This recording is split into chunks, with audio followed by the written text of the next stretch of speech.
नौ किशोर अवस्था, फटे पुराने मलिन वस्त्र धारण किए हुए और गर्भ से ही भगवत भक्ति का अंकुरण इनके हृदय में है, क्योंकि माँ और पिता इनके परम भागवत है।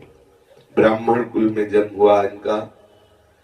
ये गांव के गरीब ब्राह्मण हैं, पर बड़े महामहिमा में है। श्री वृंदावन धाम के संतों के समागम से जो मुरारी दास जी के माता पिता हैं, इनके हृदय में बात बैठ गई कि केवल भगवत भक्ति के द्वारा ही प्रभु को प्रसन्न किया जा सकता है और भगवत भक्ति का प्रादुर्भाव केवल संतों की सेवा, संतों के समागम से ही होता है। निश्चय कर लिया, मुझे प्रतिवर्ष वृंदावन जाना है। जैसे भी मेहनत मजदूरी करते और पति पत्नी दोनों कुछ थोड़ा सा धन जहां होता तो वृंदावन आते। वृंदावन में बिहारी जी के दर्शन करते, ठाकुर जी के दर्शन करके यहाँ के संतों से मिलते, प्रिया प्रीतम के रस की बात करते। तब तक कोई संतान नहीं हुई थी और जब वृंदावन के ठाकुर के समीप आते तो हृदय से यही चाह करते कि हे मेरे प्राण प्रीतम युगल सरकार, मेरे हृदय में केवल आपके प्रति ही अनुराग लगे। संत समागम से इनके हृदय में एक बात बैठ गई कि मुझे अगर स्वाध्याय, पत्नी ज्यादा व्यवहार कुशल और भक्ति में भी प्रवीण थी और थोड़ा पढ़े थे, पति तो एकदम पढ़े लिखे नहीं थे, तो संतों से सुना कि पढ़ना चाहिए तो रसिकाचार्यों की वाणी पढ़नी चाहिए। तो कहीं संतों की कृपा से कुंभन दास जी की, प्रेम सखी की, ऐसी महामहिमामय महापुरुषों की इसके हाथ में वाणी लग गई। अब ये उन्हीं पदों का चिंतन करती, पदों का गायन करती और करना भी चाहिए। आचार्य महापुरुषों के शरणागत रसिकों की वाणी से नित्य विहार का दर्शन निश्चित हो जाता है, क्योंकि वो जो भी लिख रहे वो तुकबंदी करके नहीं लिख रहे, वो देख रहे जो समाधि भाषा है, देख रहे जो प्रेम दशा वही लिख रहे हैं। अब वो हृदय से मांग करती। श्री परमानंद जी, कुंभन दास जी, प्रेम सखी, इनकी वाणियां उसके हृदय में बिल्कुल छा गई, इतना प्रेम वाणियों से हो गया। तो जब वृंदावन आते तो श्री ठाकुर जी से ही कहते, हे सुधा के प्राण प्यारे लालजू, मैं आपसे यही मांग। वो गरीब ब्राह्मण जब दोनों दंपति वृंदावन आते तो यही ठाकुर जी से मांगते कि ये जो मेरा मन रूपी भौरा है ना, विविध प्रकार के शब्द स्पर्श रूप रस गंध रूपी फूलों में घूम रहा है, हे मेरे युगल सरकार, आप अपने युगल चरणों का इसे भौरा बना दीजिए। ये आपके चरणों के सिवा कहीं जाए ना और मेरे नेत्र और कुछ देखे ना, केवल आपकी सुंदर छवि को देखे। मैं आपके श्री चरण कमलों की सेवा पाऊं और ये देख पाऊं कि जैसे नवीन मेघ में बिजली विराजमान है, ऐसे आप प्रिया प्रीतम मेरे नेत्रों के सामने हैं। यही मैं आपसे मांग रही हूं। हे नंद नंदन, हे वृषभानुनंदिनी, आप मेरे सर्वस्व हो जाओ, मेरे जीवन बन जाओ, मेरे प्राण बन जाओ, मेरे धन बन जाओ। आपके सिवा मेरा कोई न हो, कुछ न हो, ऐसी कृपा कर दो।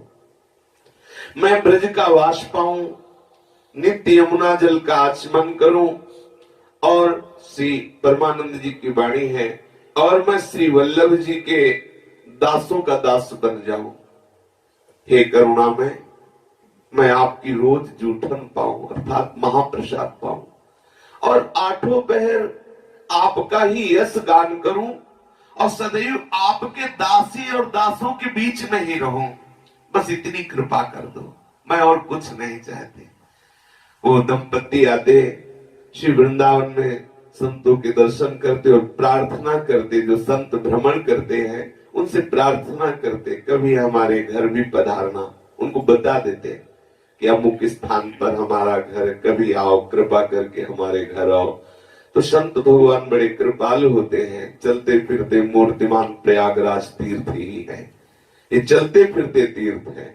ये जाकर के गृहस्थों के घर को पावन करते हैं, उनके हृदय में भक्ति का ऐसा बीजारोपण करते हैं, समस्त वासनाओं का नाश करके भगवत प्राप्ति कराने में समर्थ होती है। दिन वृंदावन के संत पधारे तो नाच पड़े वो गरीब ब्राह्मण दंपति और कह रहे हैं, जो कोई वृंदावन से संत पधारता कंठी तिलक माला देकर नाच उठते, आज हमारे यहो भाग्य, नंद नंदन के प्राण प्यारे ये संत जन पधारे हैं। तुरंत उनके सी चरणों को प्रक्षालन करते, चरणों तक माथे पर धारण करते, पत्र पुष्प से उनकी सेवा करके आरती उतारते, फिर जो रूखा सूखा होता पवाते, फिर संत जन बैठकर वृंदावन रस की बातें करते। ये परम सौभाग्य।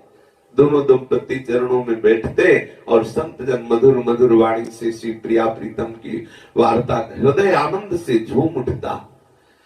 इसी करुणा कृपा ने बड़ा सुंदर संयोग हुआ कि ब्राह्मणी गर्भवती रही। अब ब्राह्मणी ने ब्राह्मण देवता से कहा कि देखो, मेरे गर्भ में जो बालक आया है, मैं यही इच्छा करूंगी कि ये भगवान का ही परम भक्त हो, किंचन मात्र संसार का चिंतन न करे।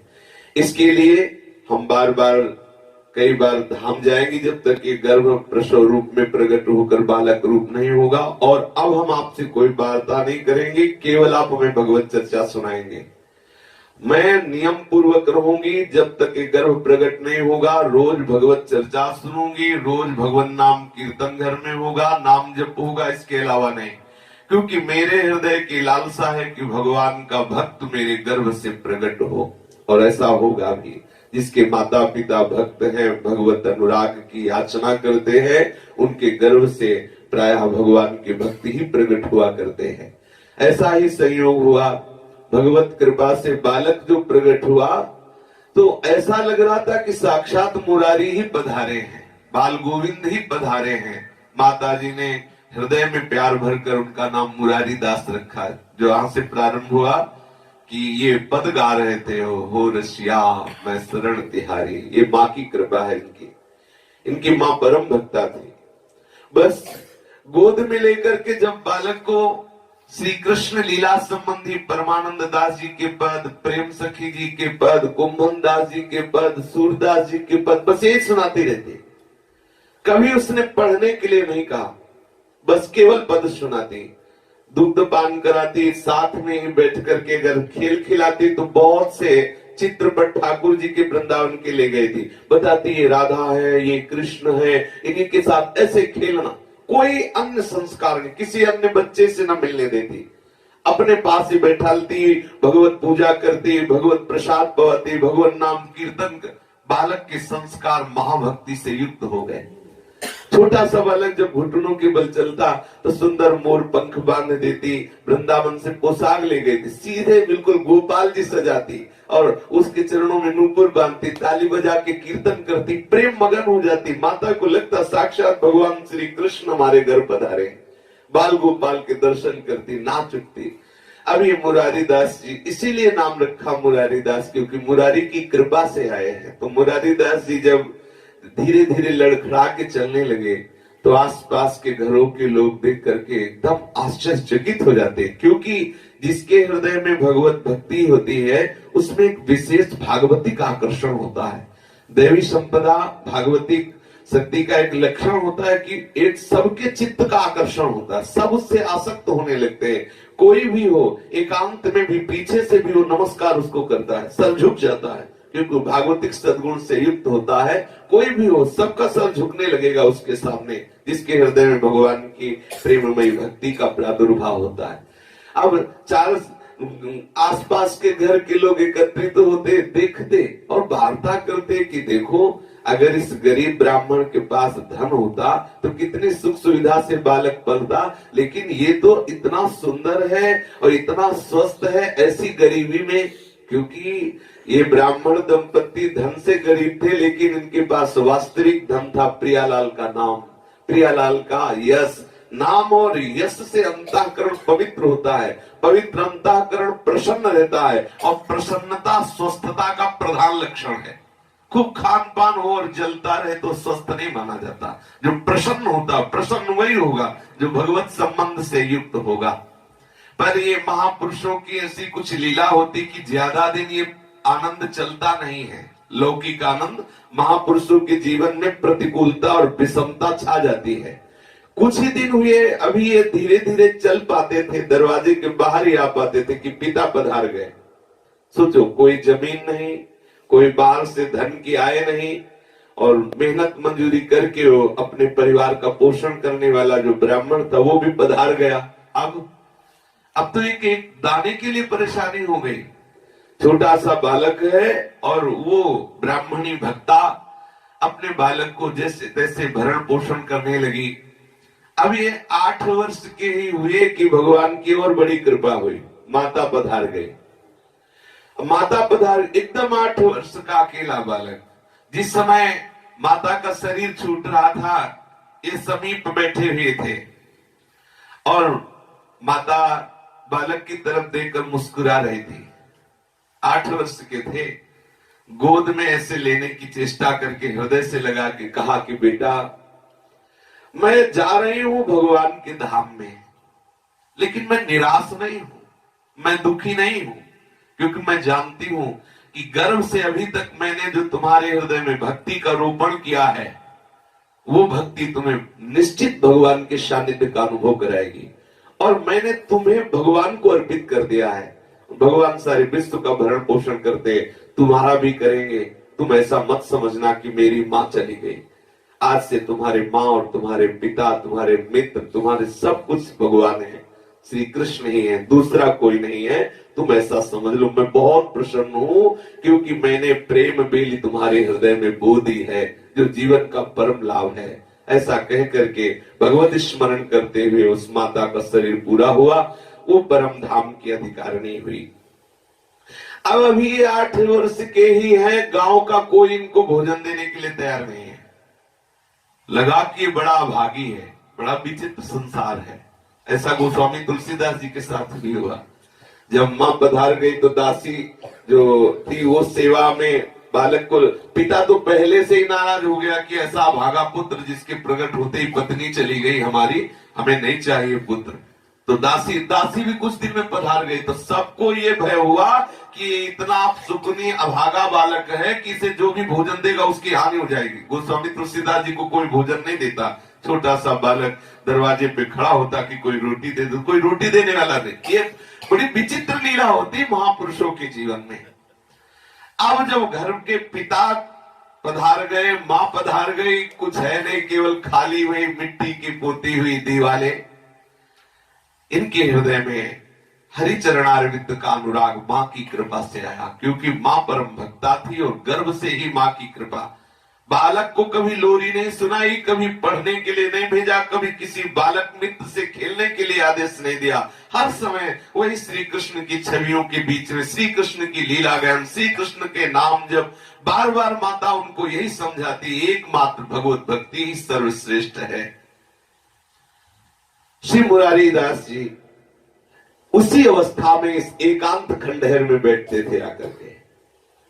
अगर कोई माई दाई उधर से निकली, दया आ गई तो एक आध रोटी दे दी, बस इनका घर हो गया वो खंडहर जहां पहला पद सुनाया कि हे ओ रसिया मैं शरण तिहारी।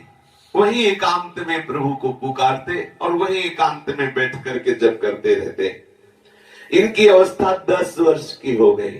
2 वर्ष से एकांतिक जीवन।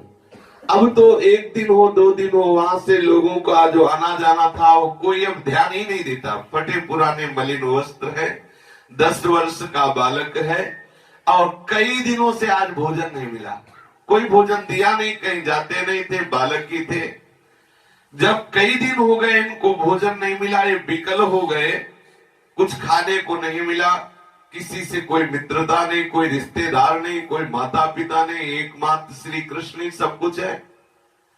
अब उनको लगा कि मेरे प्राण निकल जाएंगे। एकांत खंडहर में पड़े हैं, भोजन कई दिनों से मिला नहीं, व्याकुल है। तो मन में आया कि अभी तो श्री कृष्ण के दर्शन हुए नहीं, अगर प्राण निकल गए तो मनुष्य जीवन का लाभ क्या। बालक है, लड़खड़ाती वाणी में पुकारा प्रभु को, प्यारी जू प्यारे जू, यदि तुम मेरे साथी बने रहे तो मेरी जीत हो जाएगी। वस्तुतः मैंने कभी आपकी सेवा नहीं की, कभी कोई आपको सुख नहीं पहुंचाया, कभी आपके विषय में कि कैसे आपको दुलार करना चाहिए, तो ये मैं नहीं कह सकता कि मैंने आपकी सेवा की, आपका खूब भजन किया, आपके लिए तपस्या की, तो आप हम पे कृपा करो। आपने मुझे स्वीकार किया है, ये बात तो मुझे पूर्ण विश्वास है। मैं आपकी सेवा करता, भजन करता, वो तो मैं दावे से बोलता, पर मैंने ऐसा कुछ किया नहीं। केवल मैं आपका हूं, ये इतनी बात मुझे पता है। और आपने मुझे स्वीकार किया है, तभी मेरे हृदय में रहता है कि आपके सिवा मेरा कोई नहीं है। हे करुणामय, बाह गहे की लाज है तुमको, तुम संग मेरी जीत। मेरी तुमने बाह गई है, मुझे स्वीकार किया है, मेरा कोई नहीं आपके सिवा। यदि आप मेरे संग में हैं तो मेरी विजय ही विजय है। मैं ऐसा भी नहीं कह सकता कि मेरे में बड़े सद्गुण हैं इसलिए रीझ जाओ। मैं गुणहीन हूं, बहुत अवगुण है हमारे हृदय में। मैं दावा नहीं कर सकता कि सद्गुणी हूं, मेरे गुणों पे रीझ जाओ। यदि तुम अवगुणी जान करके हमें बिसरा दोगे हे जीवन धन, तो ये माया मेरी बहुत फजीती कर देगी। बार बार जन्म मरण में भटकता रहूंगा। मुझे दृढ़ भरोसा है कि आपने जिसे एक बार स्वीकार किया उसे छोड़ा नहीं। ये बहुत पहले से हम सुनते चले आए, ये आपकी पुरानी रीति है। आपने जिसे एक बार पकड़ लिया, वो चाहे जितना अवगुणी हो, आपने छोड़ा नहीं। आपका स्वभाव भी हमने संतों से सुना है, जन अवगुण प्रभु मान न काऊ। आप कभी अपने जनों के अवगुण को मानते ही नहीं। और दीन बंधु, बड़ा मृदुल स्वभाव है आपका। मैं रात दिन केवल आपका ही सुमिरन करता हूँ, आपके ही गीत गाता हूँ।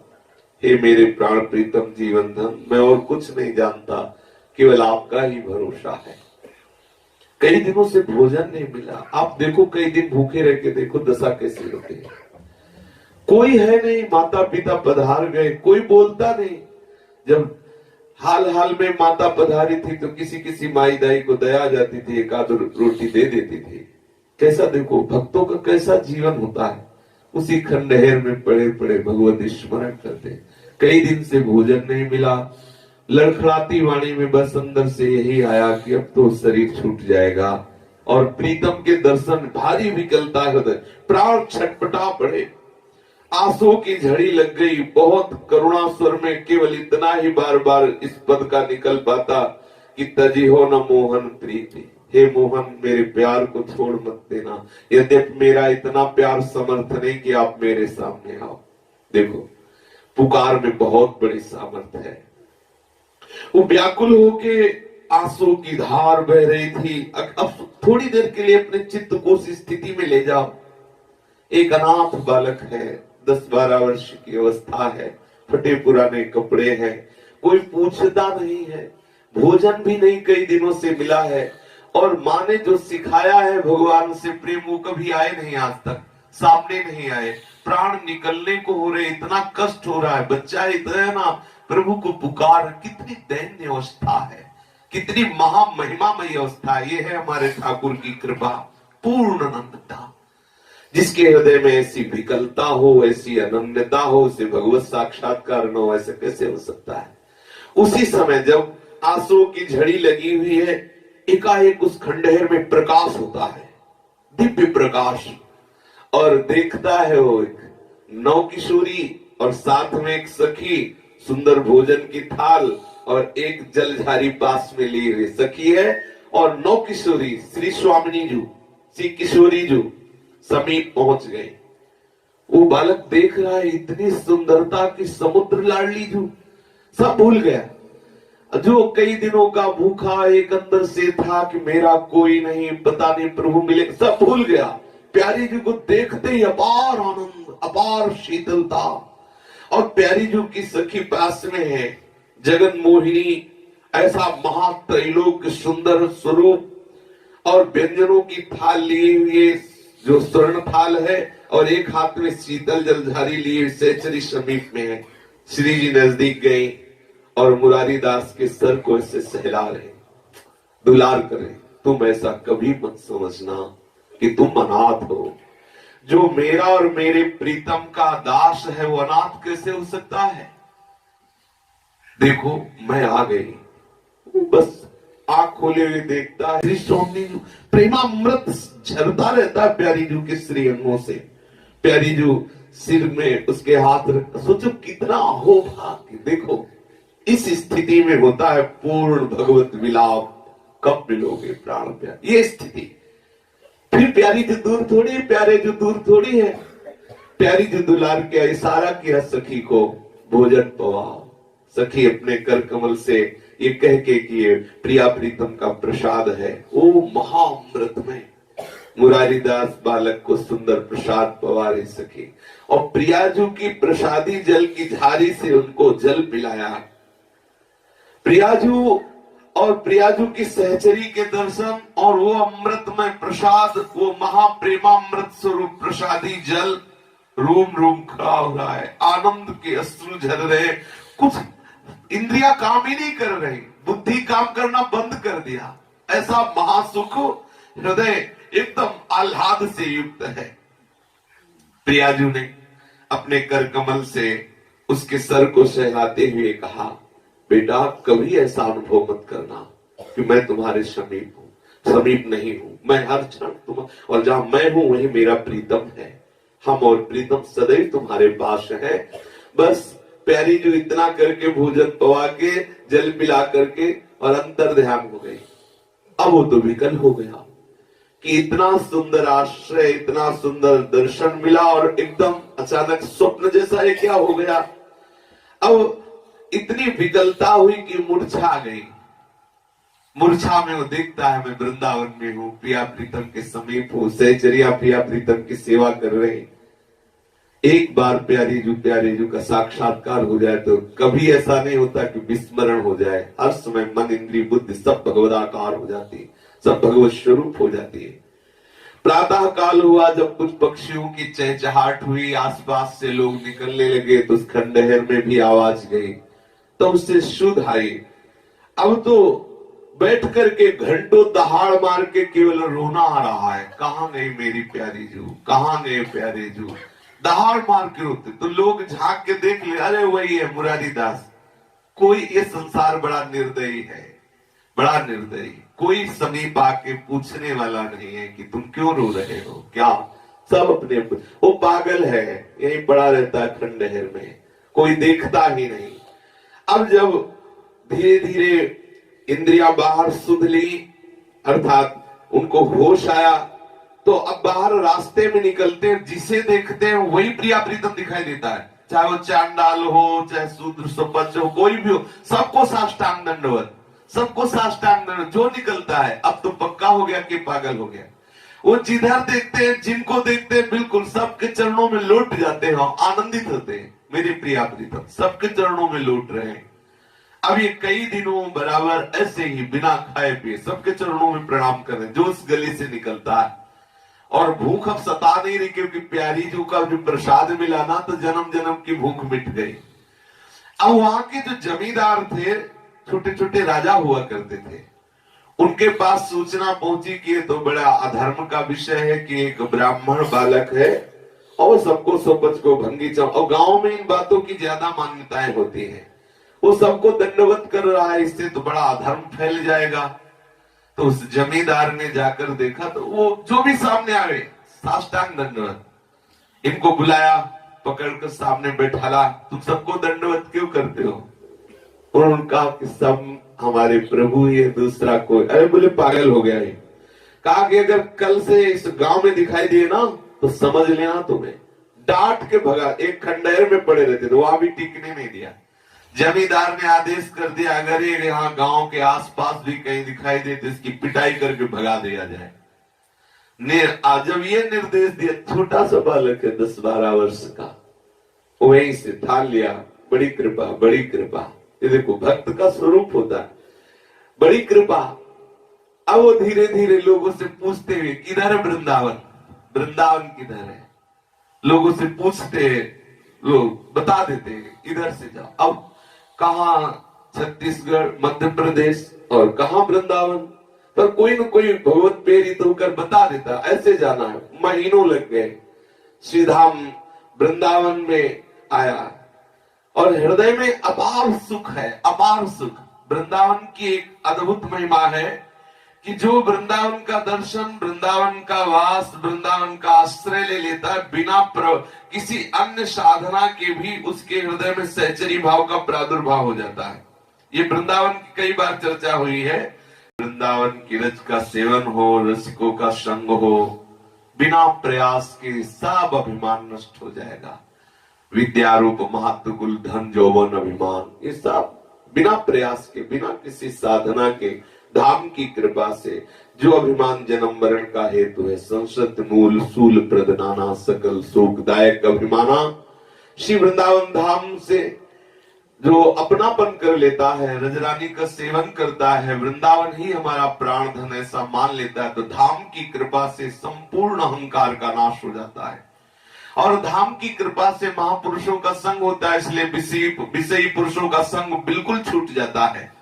और सखी भाव सहजय हुए सजनी, ऐसा संयोग बन जाएगा कि आपके हृदय में सहचरी भाव का प्रादुर्भाव हो जाएगा। पुरुष भाव हुए भंग, आपके अंदर जो पुरुष भाव की अहमता बैठी हुई, इसका नाश हो जाएगा और हृदय में सखी भाव आ जाएगा। श्री राधावर सुमिरत सेवत मिटे जो कोटि अनंग, ऐसे जो करोड़ों कामों को मूर्छित करने वाले हैं, ऐसे श्री लालजू, और ऐसे श्री लालजू को भी आह्लाद प्रदान करने वाली किशोरी जू, ऐसे युगल सरकार का सहज में सुमिरन प्रदान करता है वृंदावन। जो वृंदावन का वासी है, जो श्री वृंदावन का आश्रय लिए है, श्री राधावर का सुमिरन सतत उसके हृदय में होने लगे, ऐसा संयोग बना देता है, ऐसी प्रेरणा देने लगता है वृंदावन धाम। जितने भी पाप ताप अनंत जन्मों में इन शरीरों से हुए हैं, श्री वृंदावन वास से ही वो सब छूट जाते हैं। वृंदावन धाम की कृपा से मन ऐसा पंग होता है कि प्रिया प्रीतम को छोड़कर और कहीं जाता ही नहीं। परमानंद दास स्वामी कहते हैं, जो अपने प्रिया प्रीतम का गुण गाता रहता है, उसके हृदय में महान प्रेम समुद्र का प्रादुर्भाव होता है, और उन प्रेम समुद्र के भावमयी तरंगों में उपासक डूबता रहता है।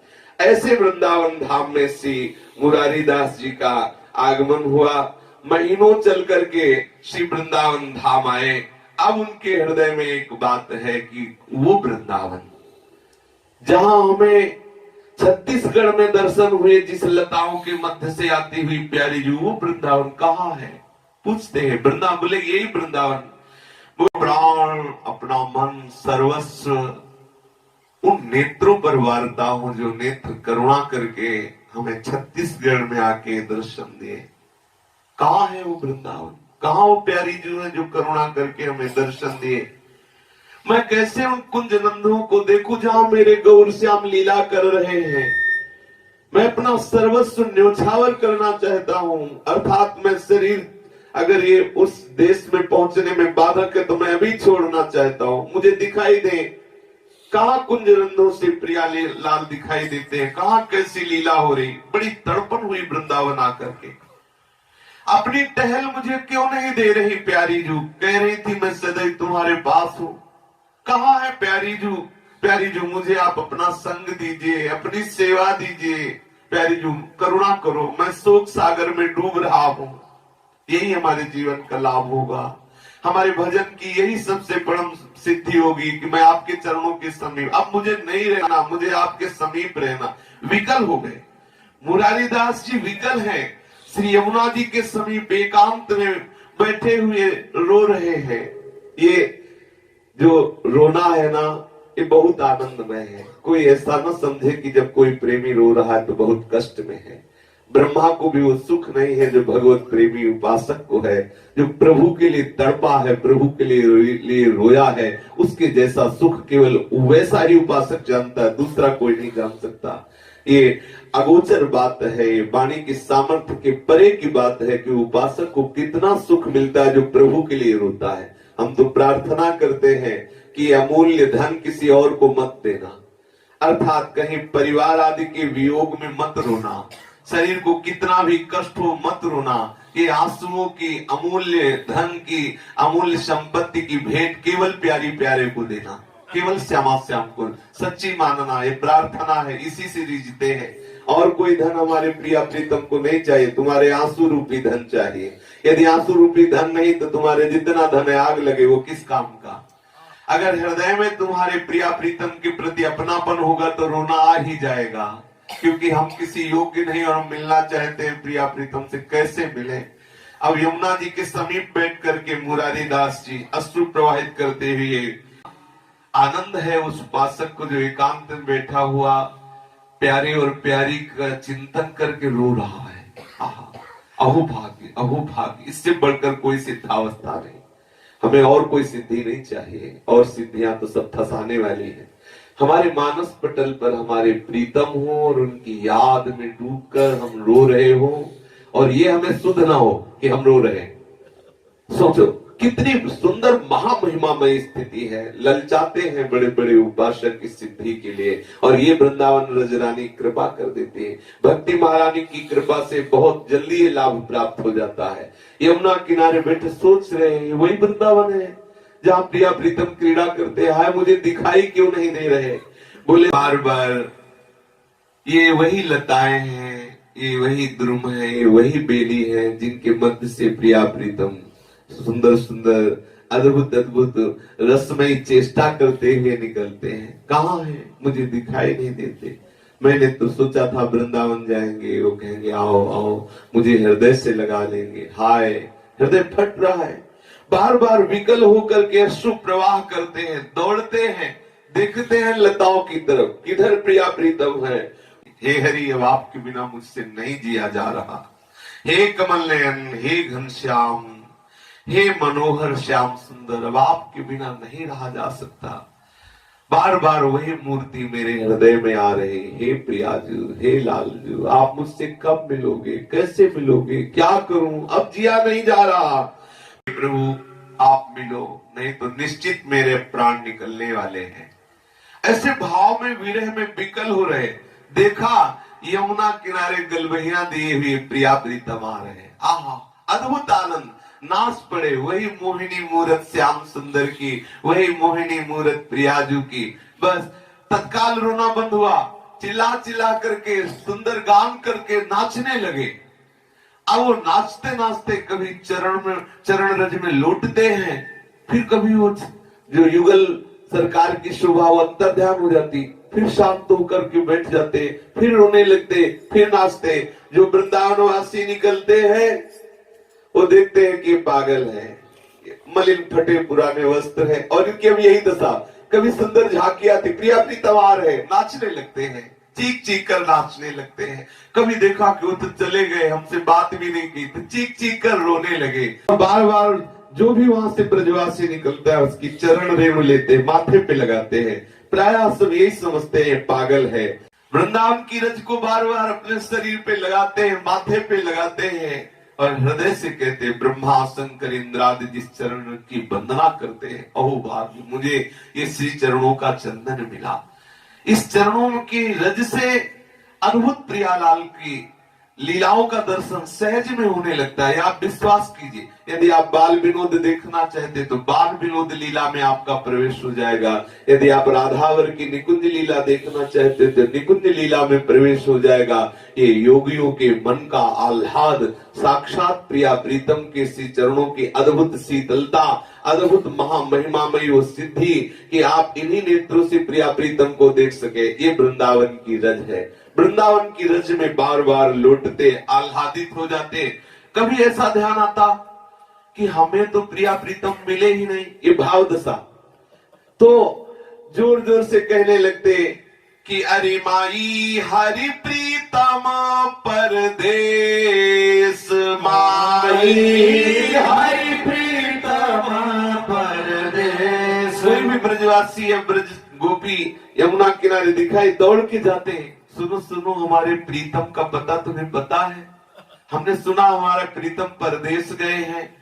काके हाथ देव लिख पाती को ले जाई संदेश, काके हाथ देव लिख पाती को ले जाई संदेश, माई हरि प्रीतम परदेश, माई हरि प्रीतम परदेश। इसके हाथ में पत्र लिख के दूं जो मेरे प्रीतम प्रीतम को जाके मेरा पत्र दे दे।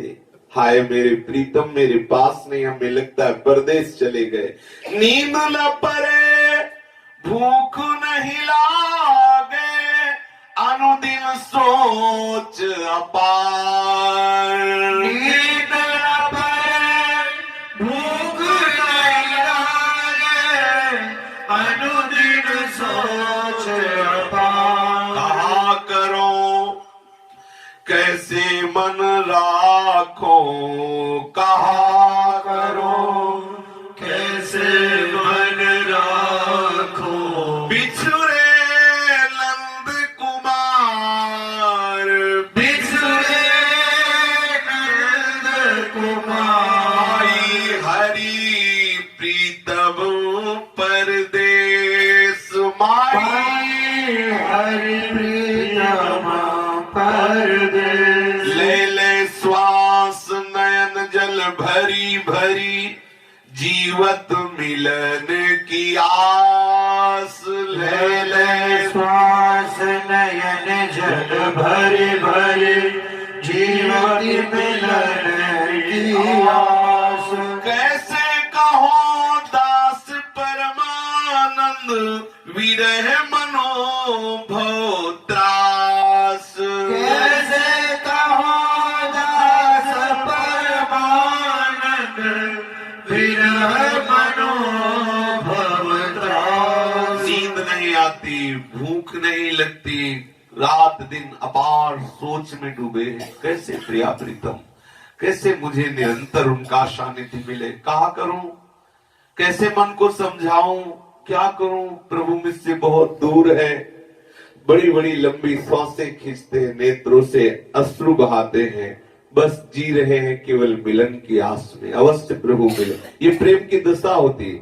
मिले हुए भी बिछड़े मानते हैं, ऐसा अनुभव होता है। प्रेम दशा में ऐसा होता है, अभी मिले हैं पर ये अनुभव नहीं होने पाएगा कि वो हमसे कभी भी मिले। ऐसा लगता है कभी हमसे नहीं मिले, तभी वो विरह दशा में तड़पता है, रोता है। कभी मिलन का अनुभव होता है तो भाव समाधि में डूब जाता है, कभी नृत्य करता है, कभी गाता है, कभी हंसता है, कभी चीख चीख के रोता है। ऐसी विरह दशा, ऐसी महाप्रेममयी दशा श्री मुरारी दास जी की है। और इधर जिस जमींदार ने ये मानकर कि पागल बालक है, सुपथ चांडाल सबको प्रणाम करता है, तो गांव से निकाल दिया। दिखाई मत देना, नहीं पिटाई कर देंगे। उसके शरीर में भयंकर कष्ट पीड़ा प्रारंभ हो गई। भक्त अपराध, आपको भले लगे कि ये साधारण भक्त है, लेकिन आप सावधान रहिए। आप वैकुंठ में भी हैं तो भी नरक का भोग तुम्हें मिलेगा यदि भक्त अपराध बन गया। देख लो, सरकारी का अपराध बनने पर जय विजय को भी कितना कष्ट सहना पड़ा। 3 जन्म तक भगवान का विरोधी स्वभाव धारण करके असुर भाव प्रकट करना पड़ा। अगर भक्त अपराध बन जाए तो दुर्वासा जैसा भी महापुरुष जो महान तपस्या का धनी भटकना पड़ा, तीनों लोकों में कहीं शांति नहीं पड़ी। अगर हमारे हृदय में ये बात बैठ जाए कि हमसे कभी भक्त अपराध न हो, श्री ध्रुवदास जी कहते डरते रहो इस बात से कभी भक्त अपराध न बने। वो जमींदार वो जो अपने राजपने में था, अब उसके शरीर में भयंकर पीड़ाएं, नाना प्रकार की विपत्तियां, क्लेश, अशांति और भय, भयानक भय, बिना किसी कारण के भय, शरीर की पीड़ा। उसने बड़े बड़े वैद्यों को बुलाया, दवाई ली, लेकिन लाभ नहीं, और बढ़ता ही गया रोग। अब उस विद्वानों ने कहा कि हमारी समझ में ये रोग कोई प्रारब्ध से नहीं आया है, ये तुमसे भक्त अपराध बन गया। जो मुरारी दास जी थे वो भगवान के परम भक्त थे, बाल भक्त थे। आपने उनका अपराध किया, आपने उन्हें डांटा फटकारा, साधारण बालक समझ करके आपने उनका अपमान किया और यहाँ तक कि उनको नगर से निकाल दिया। अब जब तक उनकी चरण वंदना करके उनसे कृपा की याचना नहीं करोगे, तब तक आपका कभी ये दुख दूर होने वाला नहीं और बढ़ता ही चला जाएगा। अब उस जमींदार की आंख खुली कि वास्तविक महीनों से औषधियां पा रहा हूं, कोई काम नहीं कर रही, रोज एक न एक विपत्ति, एक न एक संकट, भयानक क्लेश होता जा रहा है। पता लगवाया तो लोगों ने बताया कि वो वृंदावन गए हैं। अब वृंदावन की तैयारी की, गांव के भी बहुत से लोग जो अंदर से प्यार करते थे उनको, वो सब भीड़ की भीड़ वृंदावन आई, यहाँ खोज किया मुरारी दास। बोले कौन मुरारी दास, यहाँ कौन जाने। हाँ, कुछ लोगों ने बताया कि एक पागल बालक यमुना किनारे है, कभी रोता है, कभी चिल्लाता है, कभी हंसता है। कोई ब्रजवासी दया करके रोटी दे देता है तो पा लेता है, और बस यमुना के तट पर ही पड़ा रहता है। देख लो, अगर उसमें तुम्हारा कोई मुरारी दास हो तो समझ लो। वो गए, देखा, अरे यही तो मुरारी दास है। चरणों में लौट गए और कहा क्षमा करो प्रभु, मैं जान नहीं पाया आप ऐसे महान महिमा में भक्त हैं। जब से आपका अपराध बना मैं जल रहा हूं। उनको ये बातें सुनाई ही नहीं दे रही। इश्क का हाल किसी आशिक से पूछिए, जलने का मजा परवाना ही जानता है। जो प्रेमी जन, उनको ये सब क्षमा अपराध ये सब बातें ध्यान, वहां तो प्रीतम बसा हुआ है। वो तो अपने प्रीतम की स्मृति में मगन है। जमींदार बार बार चरणों में गिरता है, गांव के लोग घेरे हुए हैं। धीरे धीरे कभी बाह्य दशा आती है तो कहते हैं हमने तो अपराध माना ही नहीं, हमने तो आपकी कृपा मानी। यदि आप कृपा न करते तो उसी खंडहर में रहता, वृंदावन कहां पाता। देखो, ऐसा ही अपने लोगों को मानना है। यदि हमारे परिवार के हमें गाली देते हैं, लोग हमें नाना प्रकार से त्रास देते हैं और किसी भी बहाने से मुझे वृंदावन प्रिय लगने लगता है, तो हमें उनके चरणों को प्रणाम करना चाहिए कि अगर आप कटुता का व्यवहार ना करते तो मुझे वृंदावन से प्रेम ना होता। यदि आप प्रतिकूलता ना देते तो मुझे वृंदावन से प्यार ना होता। हम बलिहारी हैं, तुम्हारे चरणों को बार बार प्रणाम करते हैं कि तुम्हारी कृपा से मुझे वृंदावन मिला। मुरारी दास जी जमींदार से कह रहे हैं कि तुम ये मत मानो कि कोई अपराध हुआ। भक्त वही जिसके हृदय में अपराध का ये बात ही ना आवे कि हमारा अपराध कर रहा है। और मुरारी दास को ऐसा अनुभव हो रहा है कि आपकी कृपा से मुझे वृंदावन धाम मिला। नहीं, कोई अपराध नहीं, बस वो बार बार चरणों में गिर रहे हैं। इतना पश्चाताप उनके हृदय में हो रहा है, वो रो रहे हैं और बिलख करके कह रहे हैं कि एक बार आप गांव चले चलो। यदि एक बार चले चलोगे तो हम मान लेंगे, क्षमा आपने कर दिया। उन्होंने कहा मैं जी नहीं सकता वृंदावन के बिना, यमुना जी के बिना। उन्होंने कहा, जमींदार ने कहा ये देखो, ये तो हमें पक्का पता है कि आपके हृदय की दशा वृंदावन आने के पहले भी ऐसी थी। यदि आप चले चलोगे तो बहुत लोगों का उद्धार हो जाएगा। आपके दर्शन से हमारे पूरे प्रांत में भक्ति का एक ऐसा उल्लास प्रकट होगा कि जो विषय से भी विषयी जीव है वो भक्त बन जाएगा। आप क्या नहीं चाहते कि विषयी जीव भी भजन करे? थोड़ा सा बाह्य चेतना पे बात हरि की कृपा से, प्रभु की इच्छा से बात उनकी समझ में आ गई और तुरंत पालकी सजाई गई और मुरारी दास को पालकी में बैठाला गया। खूब भगवान नाम कीर्तन करते हुए वृंदावन से पैदल महीनों में खूब ठाकुर सेवा होते हुए, संत सेवा होते हुए अपने गांव पर, गांव के लोगों ने दर्शन की, आरती उतारी। अब उन्होंने कहा हम तब तक यहाँ रहेंगे जब तक अखंड नाम कीर्तन चलता रहेगा। जमींदार ने अखंड नाम कीर्तन की और बीच बीच में वो भगवत चर्चा करते। हजारों लोग भगवत भक्ति के आनंद में मगन रहते। एक दिन उसी खंडहर में देखा, जहां वो रात्रि वहीं रुकते थे, उसी खंडहर में, वहां देखा एक करवा रखा हुआ है और उनका वस्त्र रखा हुआ वो है नहीं। फिर वृंदावन आए, वृंदावन में लोगों ने पता लगाया नहीं। इससे वहां के लोगों को भाव लगा कि वो सदैव भगवत धाम को चले गए। कहीं उनका कोई पता नहीं चला, ना वृंदावन में पता चला, ना उनके ग्राम में पता चला। ठाकुर जी की नित्य लीला में प्रवेश पा गए। ऐसा ही अभी कुछ ही वर्षों पहले बाल भक्त ओम प्रकाश जी के विषय में सुना गया कि उनका केवल कंबल मिला और वो अंतर, अगर ठाकुर जी चाहेंगे तो उनकी भी, उन्हीं की कृपा से उनकी चर्चा हो जाएगी। श्री राधा वल्लभ लाल की जय।